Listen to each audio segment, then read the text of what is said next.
Hello and welcome to another video. I am Aru're and today it is a sad day.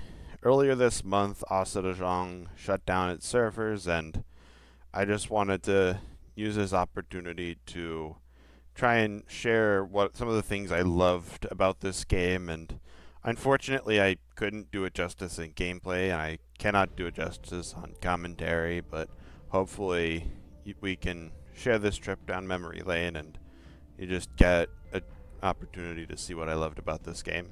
To start with the dropping, you could drop anywhere on the screen, and what was really nice is you had like the mythic items and the epic doo-doo chests that kind of like gravitated players towards like distinct areas where it's like you would hot drop and you just fight each other immediately, and like especially like after dropping, it's like you would position yourselves to try and like get the best position for your character, and just make sure you can get access to the mythic items.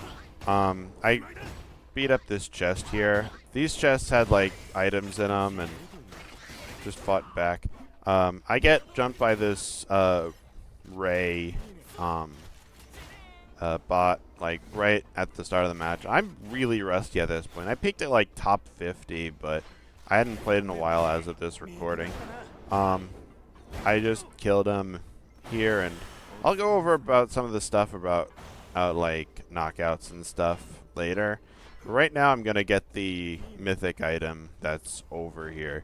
The cool thing about mythics is that when you get them, first off, they take a while to get, so you're not just like, you can't if you're in the middle of combat, you can't just pick them up and get an immediate advantage. The second cool thing is that they are very strong, but they have two noticeable downsides. The first is that you show up on the map to every player. So if players don't want to deal with players that have mythics, you can just avoid them. Or if you want the mythic for yourself, you can actually just go up to them and just fight them for your mythic. The second interesting thing is that the mythic items don't start at max power. They gain levels over time that makes them stronger over time, but since they start at low damage, low power, like from the start, it makes it much fairer to actually just just fight them early. I get into a bit of a fight here. The cool thing about Asurajang is its health system, where instead of just you take damage and you die, you have to get hit an additional time to actually die, because you get into a staggered state, and then you only die if you get hit in the staggered state, like that. And you also there are also some pretty good bonuses for getting kills in this game, like the data frag. I picked up a data fragment from I forget who that was, but you pick up a data fragment. It gives you buffs, but you only get them from actually like killing other players, and that's something that's like decently powerful. So it's like you're encouraged to interact with other players, which made combat like pretty fun, and like the stakes were pretty appropriate. So another interesting thing about this game is the ultimates. I get a combo on the Mui Mui here, but she uses her ultimate to break the combo, and then I use my ult to avoid the secondary hit on her ultimate. Basically, ultimates are completely invincible, and during any grounded combo, you can break out of the combo by casting the ultimate while you're still in hit stun, which makes it which means you can avoid a lot of like unavoidable situations by just using your ultimate at the right time. I'm blocking this tree here because it's a peach tree, and basically peach trees drop peaches, which also have a really good powerful scaling application, because when you eat them, they give you passive health regen for like almost the entire match, which is really powerful. It's not enough to like really help mid combat, but like between combat, it's like really useful.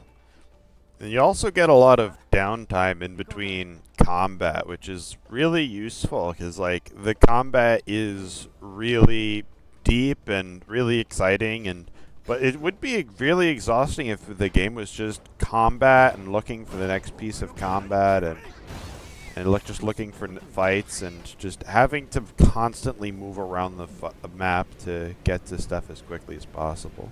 I don't know why the bots didn't take this mythic here at all. I also use a 4-leaf clover. It gets you to really high power items after a brief delay. It's pretty powerful and got me out of the storm. The cool thing about the storm is that the instead of it being like a circle that just deals damage to you when you're inside it, it physically removes parts of the map, which is possible because of the game's hex grid structure. And the reason it's cool is because it means you can't really like camp outside. It means like you can kind of like abuse players that get into that area, and it makes the final circle a lot more like intense and stuff. Another cool thing about the game overall that I couldn't really show in this recording is the purgatory system. Basically, when you die, you have instead of just dying and just not being able to play the game, you instead go to an area called Purgatory, which if you survive for 1 minute in the midst of other players and specters and meteors, you can come back into the game with potentially some basic equipments. Here I just used a vending machine. It got me some consumables. I thought it was the other one, the gacha machine, which gives you actual items.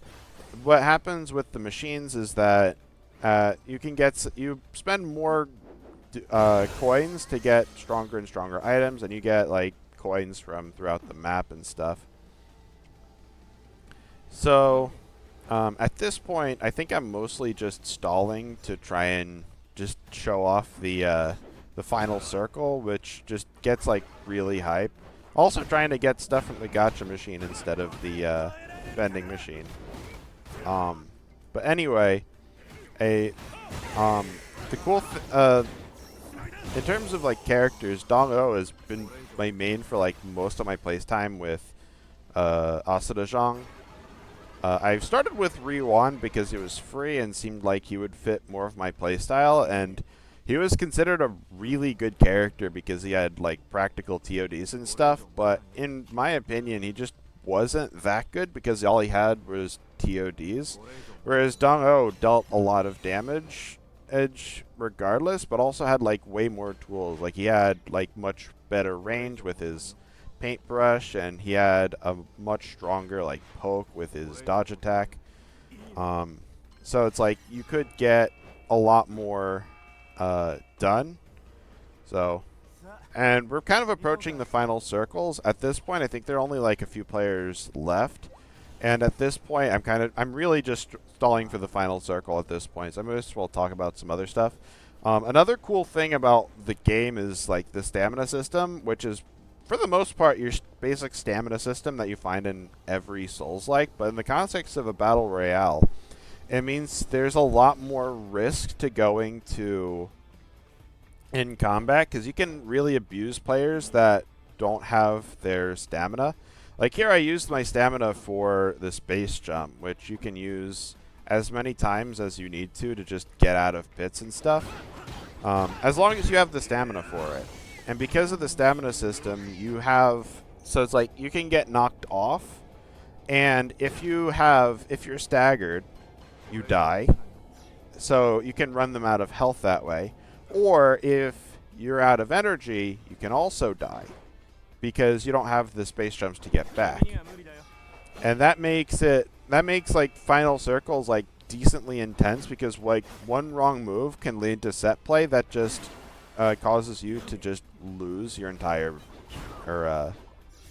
life. Another interesting thing about the stamina system is that it creates a system where on one hand it's getting third-partied is really powerful. But you also have enough information on the minimap to let you know whether you can afford to get third-partied or and whatnot. Or you can look at the mini-map, see that there's no one around you, and just look to not get third-partied. Of course, the final circles kind of make that a different story, but like the idea is still there. So now we're getting to the final circle. I'm just using we're using our ultimates. Baju's ultimate is an install that's like really powerful. So I just used my ultimate to run that timer out a bit. Because I really want to showcase like what the final circle just did. Because like you had the final circle just really small, so like if you're in a 1v1, you got a really good 1v1 that I can't really showcase here because this is a bot game. It's all I could get. Whereas Arena Destruction also made sure that the match got to its final conclusions by just dealing damage with lightning strikes to each player. And it created a really cinematic feel with the lightning strikes alongside the ending cutscene and stuff. Well, I hope you enjoyed this video and this little trip down memory lane, and I hope you enjoyed this video and have a great day.